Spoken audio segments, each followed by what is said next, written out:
She's adding something to my daughter's morning smoothie.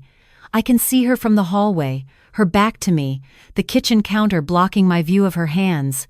But I know, God help me, I know. 3 months of watching my Jessica waste away while her husband plays the devoted caretaker. 3 months of biting my tongue, of second-guessing my instincts, of being called paranoid by my own daughter. But 37 years as a pharmacist taught me to recognize patterns. And this pattern? It's poison. I duck back into the guest room before Derek sees me. My heart pounds so hard I can feel it in my throat. The smoothie maker whirs to life, covering whatever sounds I might make as I ease the door shut. I need to think. I need proof. But most of all, I need my daughter to survive long enough to see the truth. It started 6 months ago when Jessica called me crying. She'd been sick for weeks, she said, exhausted all the time, terrible stomach pains, hair falling out in the shower. Her doctor couldn't find anything wrong. Every test came back normal. "Mom, I'm scared," she whispered into the phone. "What if it's something serious? What if I'm dying?" Derek got on the line then, his voice smooth and concerned. "Linda, don't worry. I'm taking excellent care of her. I've actually started making her special health smoothies every morning. Organic, nutrient-rich. I read they can help with mystery illnesses. That's when the smoothies started. And that's when my daughter got worse. I drove to Portland from Seattle the next week. Jessica looked terrible. My vibrant, athletic daughter, who used to run marathons, was now barely able to walk from the couch to the bathroom. Her skin had a grayish tinge. Her hands trembled. "The smoothies are helping, though," Derek assured me, his hand on Jessica's shoulder. "She has more energy after drinking them. Don't you, honey?" Jessica nodded weakly. "Yeah, I feel better. For a little while, better for a little while, then worse again. A temporary boost, followed by deeper decline. I'd seen that pattern before. In textbook poisoning cases during my training, small doses creating dependency while slowly destroying the body. I stayed quiet, watched, paid attention. Derek was so attentive. He made all her meals, brought her water throughout the day, helped her to bed each night. The perfect husband. Everyone said so. Jessica's friends brought casseroles and flowers, praising Derek for his devotion. "You're so lucky to have him," her best friend Sarah told her. "So many men would have left by now." Left. The word stuck with me. Derek had suggested Jessica update her will 2 months ago. "Just to be safe," he'd said. Given your health situation, Jessica had named him sole beneficiary. The house, her savings, her life insurance, everything. That's when I asked to move in. "Just temporarily," I said. "To help care for Jessica. You're doing so much, Derek. You must be exhausted." I saw something flicker across his face. Annoyance? Fear?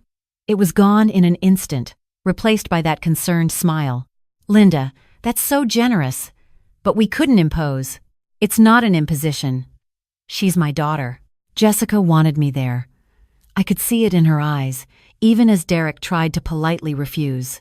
She was scared, getting sicker, and she wanted her mother. "Just for a little while," she said. "Please, Derek." He couldn't say no without looking like a monster. So I moved into their spare bedroom, and I started documenting everything.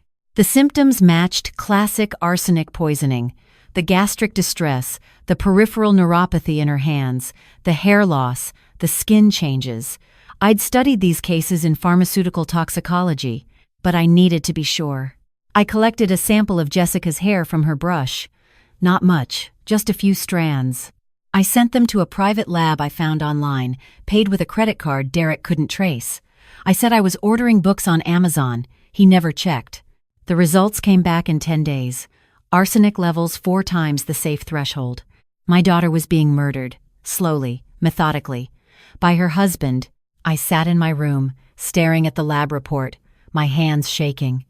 Every instinct screamed to call the police right now, to grab Jessica and run, to confront Derek with the evidence. But I couldn't. Not yet.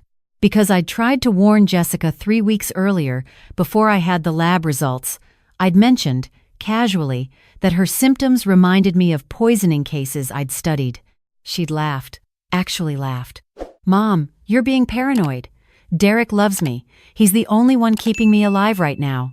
But what if What if what? What if my husband is poisoning me? Do you hear how crazy that sounds? Her eyes filled with tears. Why would you even say something like that? Derek had been standing in the doorway. I hadn't seen him. Linda, he said quietly, I know you're worried, but these conspiracy theories aren't helping Jessica heal. After that, Jessica pulled away from me. She still let me stay, but she watched me carefully, shared less. And Derek? Derek made sure he was always around when I tried to talk to her alone. I needed irrefutable proof, not just lab results that Derek could explain away. I needed evidence so clear that even Jessica couldn't deny it. So I went to the police. Officer Martinez listened to my story in a private room at the precinct. She was young, maybe 35, with sharp eyes that didn't dismiss me despite my age. Do you have the lab results? She asked. I showed her. She studied them carefully. This is concerning. But without proof that Mr. Lawson is the source of the arsenic, it's hard to move forward. Your daughter lives in an old house. Arsenic could be in the water, the paint, the soil. It's not the house. It started after the smoothies. Can you prove that? I couldn't. Not yet. Officer Martinez leaned forward. Here's what I can do. If you can get evidence that Mr. Lawson is deliberately introducing arsenic into your daughter's food or drink, we can act. Hidden camera footage, a confession, something concrete. How do I get that without him knowing? She was quiet for a moment. Then, there are devices available for purchase. Small cameras disguised as everyday objects. If you were to place one in a common area, like the kitchen, and it happened to record suspicious activity, she met my eyes. I didn't tell you that. I bought 3 cameras online, a smoke detector for the kitchen, a clock for the living room, a phone charger for the hallway. They arrived within 2 days. Installing them was terrifying. Derek was at work, but what if he came home early? What if he'd installed his own cameras and was watching me right now? But I did it. Mounted the smoke detector while standing on a chair, my 64-year-old knees protesting. Placed the clock on the bookshelf. Plugged in the charger where I could charge my phone and monitor the hallway. Then I waited. For 3 days, nothing unusual showed on the footage. Derek made smoothies, but his back was always to the camera, his body blocking the view. I needed a new strategy. That's when I decided to become someone he wouldn't worry about. Someone he could dismiss. Someone who couldn't possibly be a threat. I started acting forgetful. Small things at first. Misplacing my keys. Asking what day it was. Repeating questions I'd already asked. Mom, are you okay? Jessica asked, concern in her voice. Oh, I'm fine, honey. Just getting older, I guess. I gave her a confused smile. What were we talking about? Derek noticed. I could see the calculation in his eyes. I increased the behavior over the next 2 weeks. Forgot names, lost track of conversations, wandered into rooms, and seemed confused about why I was there. I think your mother might be developing dementia, Derek told Jessica one evening. I was supposedly napping, but I heard every word from the hallway. Should we take her to a doctor? Jessica sounded worried. Maybe. Or maybe it's just age. My grandmother went downhill fast at her age.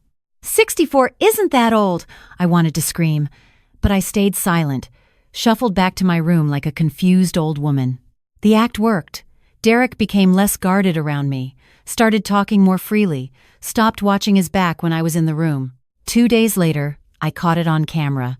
The kitchen footage showed Derek clearly. He looked around, saw me in the living room, apparently absorbed in a TV show I'd watched 3 times already, while muttering about not remembering the plot. He pulled a small envelope from his pocket. White powder. Tapped it into the smoothie blender, mixed it thoroughly. Poured the bright green liquid into Jessica's favorite cup. I had him. But Officer Martinez needed more than just one incident. We need a pattern, multiple recordings, and if possible, a confession. A confession. How was I supposed to get that? The answer came from Derek himself. My dementia got worse. I started talking to myself, loud enough for him to hear. Random comments about the past, about people long dead, about things that never happened. One evening, while Jessica was sleeping upstairs, Derek sat in the kitchen scrolling through his phone. I wandered in, looking confused. Robert? I said, using my late husband's name. Robert, is that you? Derek glanced up, annoyed. Linda, Robert's been dead for 10 years. Oh. I blinked at him. Who are you? I'm Derek. Your son-in-law? Son-in-law. I nodded slowly. You're married to Jessica? Your daughter. I sat down across from him, playing with a napkin. She's sick. Yes. Very sick. Are you helping her? He smiled, but it didn't reach his eyes. I'm doing everything I can. I leaned forward, voice dropping to a conspiratorial whisper. I know a secret. His attention sharpened. What secret, Linda? About the smoothies, the special ingredient. For a moment, absolute silence. Then Derek laughed. You know about the protein powder? That's not much of a secret. I shook my head, confused expression in place. Not protein. The other powder. The white powder. His smile froze. Linda, I don't know what you're talking about. From the little envelope, you put it in the drink. I mimed the motion. I saw you. You're confused. Your memory. Does she know? I interrupted, still using that wandering, uncertain tone. Does Jessica know about the powder? He stared at me. I could see him calculating. Here was a woman with obvious dementia, making wild accusations. Who would believe her? And if she really had seen something and told Jessica, he could just point to her declining mental state. No, he said finally. She doesn't know, and she doesn't need to know. The powder it's medicine. Special medicine to help her. Oh, I nodded, accepting this. Will it make her better? In a way. He leaned back, studying me. Linda, how much do you remember? About seeing me with the powder? I don't remember much these days. Things get fuzzy. That's probably for the best. He stood up, walked to the fridge. Can I make you some tea? Warning bells went off in my head. No, thank you. I should sleep now. Are you sure? It's no trouble, I'm sure. I shuffled toward my room, then turned back. Derek? The medicine powder. It won't hurt her, will it? No, Linda, it won't hurt her. His smile was cold. Trust me. I went to my room and immediately checked the camera footage. The entire conversation was recorded. His admission about the powder, his lie about it being medicine. But it still wasn't enough. He could claim he was humoring a demented woman, that he was talking about a legitimate supplement and I'd misunderstood. I needed him to be explicit, to say the word poison or arsenic, to confess his real intention. The next morning, my morning tea tasted bitter. I didn't drink it. Poured it in the bathroom sink when no one was looking. But Derek watched me that morning, waiting for something. He'd started poisoning me too.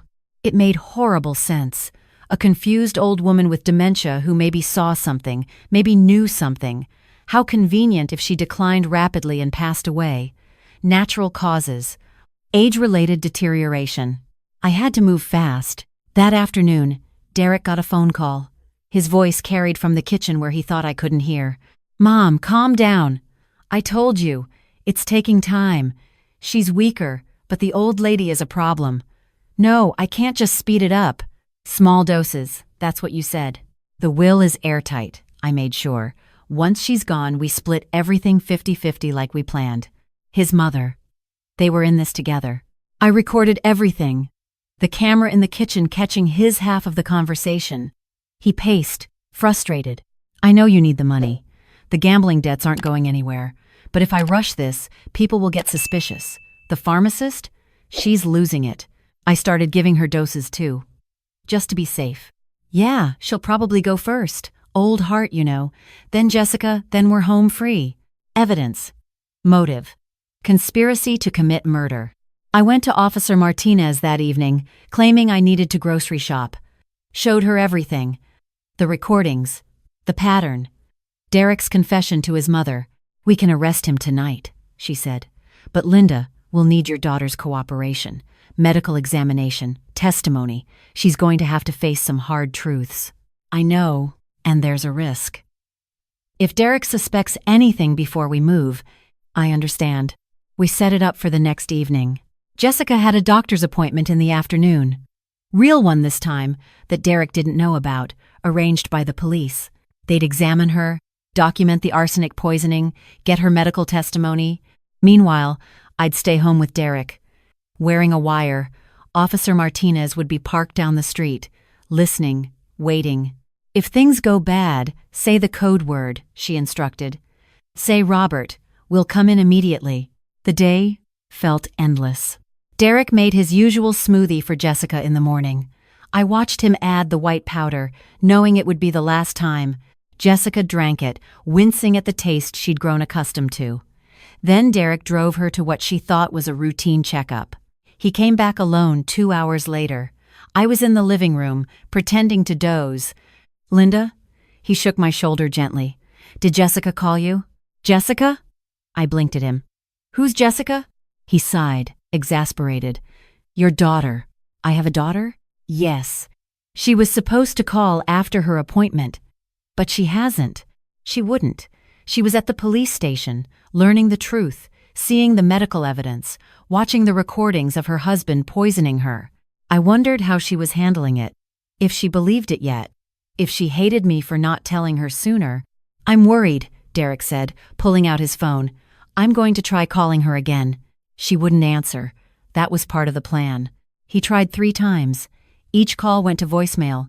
He left messages, voice tight with concern that might have been real or might have been practiced. "Something's wrong," he muttered. "I should go look for her." "Maybe she went shopping," I offered. "She's too sick to shop alone." He grabbed his keys. "I need to find her." "Derek?" I used my confused voice. "Can I ask you something?" "Not now, Linda. It's about the powder." "In the smoothies." He froze, turned slowly. "What about it?" "My friend Robert used to work with powders, chemistry powders. At the university, I wasn't making sense deliberately, mixing truths and confusions. Some powders are poison. Are you using poison powder?" "Jesus Christ, Linda. No, there's no poison." "But you said—" "I said it's medicine. You're confused." His voice rose, frustration breaking through. "This is exactly why we need to put you in a home. You're getting dangerous with these accusations." "A home?" I looked frightened. "You want to send me away?" "For your own good. You're not safe here. You don't remember things correctly. You make up stories." "I don't make up stories." My voice got smaller. "I saw you. With the envelope." "You didn't see anything." He stepped closer, looming. "You're a confused old woman who doesn't know what's real anymore." "I know Jessica's sick. I know she got sick after the smoothie started." "Coincidence." "Is it?" For just a moment, I dropped the act. Let him see the sharp awareness in my eyes. "Is it really coincidence, Derek?" His expression changed. Calculation turned to realization. "You're not as confused as you pretend, are you? I'm a retired pharmacist. I know what arsenic poisoning looks like." "Fuck!" He ran his hand through his hair. "How long have you known?" "Long enough." "Does Jessica know?" "Not yet." We stared at each other. I was acutely aware of the wire under my shirt, of Officer Martinez listening to every word. "Here's what's going to happen," Derek said, voice low and controlled. "You're going to forget this conversation. You're going to forget what you think you saw. Because if you tell Jessica, I'll have you committed. I'll tell everyone your dementia is worse than we thought, that you're having paranoid delusions. Who do you think she'll believe? Her loving husband or her confused mother? She'll believe the truth." "The truth?" He laughed. "The truth is you're old and losing your mind. The truth is I've been nothing but devoted to Jessica. The truth is there's no proof of anything. There's the lab results. Her hair tested positive for arsenic." His face paled. "You tested her hair?" "Weeks ago." "That proves nothing. Could be environmental. Old house, old pipes. Could be. Or it could be the white powder you add to her smoothies every morning. You can't prove that, can't I?" I smiled. "I've been watching, Derek, documenting. You're not as careful as you think." His hands clenched into fists. "You fucking bitch! Did you really think you'd get away with it? Murder your wife, inherit everything, run off with your share of the money? How did you—" He stopped himself. "Your phone call to your mother. Very enlightening. Gambling debts, was it? Bad enough to kill for? She's going to die anyway," he said, and there was something desperate in his voice now. "The doctor said she's dying. Some mystery illness. I'm just speeding things along. She's not dying of a mystery illness. She's dying because you're poisoning her." "It's mercy!" he shouted. "She's suffering. I'm ending her suffering by slowly killing her with arsenic. That's not mercy. That's murder. I loved her, he said, and for a second he almost sounded sincere. I did. But the debts. My mother was going to lose her house. The casino was threatening. I needed the money. So you decided to kill your wife. I didn't want to. But what choice did I have? You always have a choice. Easy for you to say. You're not drowning in debt. You're not watching your mother lose everything. He moved closer, menacing now. And you know what? You made this harder. If you hadn't moved in, hadn't started snooping, this would be over by now. Jessica would be at peace. But no, you had to interfere. I'm her mother. Protecting her is my job. Well, you failed. His smile was cruel. Because after I deal with you, I'm going to finish what I started with Jessica. Maybe a bigger dose tonight. Get it over with. Then I'll call 911. Crying about how she took a bad turn. How you tried to stop her but your poor old heart couldn't take it. 2 tragic deaths in one night. You're going to kill me too? I don't have a choice now, do I? You know too much. He pulled the same white envelope from his pocket. This is concentrated. Quick. You won't feel much. Robert, I said clearly. What? Robert. I said Robert. Confusion crossed his face. Your dead husband? What does that? The front door burst open. Police! Hands where I can see them. Officer Martinez came in first, weapon drawn. 3 other officers behind her. Derek spun, the envelope still in his hand. Drop it! Drop the packet now! It fell from his fingers.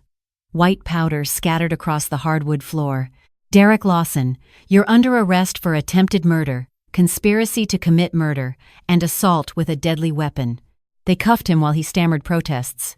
This is a misunderstanding. That powder is legal. I didn't do anything. We have recordings, Officer Martinez said. Everything you just said. Every confession. His face crumbled. Jessica came in then, supported by a female officer. She looked at Derek in handcuffs, looked at me, and started crying. Mom, I'm so sorry. I didn't believe you. I should have listened. I held her while they read Derek his rights, while they bagged the arsenic envelope as evidence, while they searched the house and found 3 more envelopes hidden in his sock drawer. The next weeks were a blur. Medical treatment for Jessica. Chelation therapy to remove the arsenic from her system. Her hair started growing back. Color returned to her skin. The tremors stopped. Derek's mother was arrested as an accessory. The phone recordings proved she'd known about the poisoning, had helped plan it. Both faced multiple counts of attempted murder. The trial was months later. I testified. Told the jury everything. The lab results, the cameras, the confession. Jessica testified too, stronger now, her voice steady as she described what Derek had done. They showed the video of him adding powder to the smoothies, played the audio of his confession to me, presented the evidence of his gambling debts, his mother's financial troubles, the updated will that named him sole beneficiary. The jury deliberated for 6 hours. Guilty on all counts. Derek got 25 years to life. His mother got 15. Jessica sold the house in Portland. Too many bad memories. She moved to a smaller place in Seattle, closer to me. We have dinner together twice a week now. She's back to running, training for a half marathon. Her laugh is back, that bright sound I thought I'd lost forever. Sometimes she apologizes. For not believing me sooner. For choosing Derek over my warnings. I tell her the same thing every time. You loved him. Love makes us blind sometimes. What matters is you're here now. You're alive. She started seeing someone new. A teacher, kind and patient. He knows everything that happened. He brings me flowers when he comes to dinner. Your mom saved your life, he told Jessica last week. She's incredible. I'm not incredible. I'm just a mother who refused to watch her daughter die. And I'm a pharmacist who recognized poison when she saw it. The cameras are gone now. The wire is back with the police. But sometimes, late at night, I still check the locks twice. Still listen for sounds in the kitchen. Still wake up from dreams where I'm too late, where Derek succeeds, where my daughter dies while I stand helpless. But then morning comes. Jessica calls to tell me about her run, about the new school year starting, about the vacation she's planning with the teacher. And I remember, we won. She's alive. The poison is gone. That's all that matters.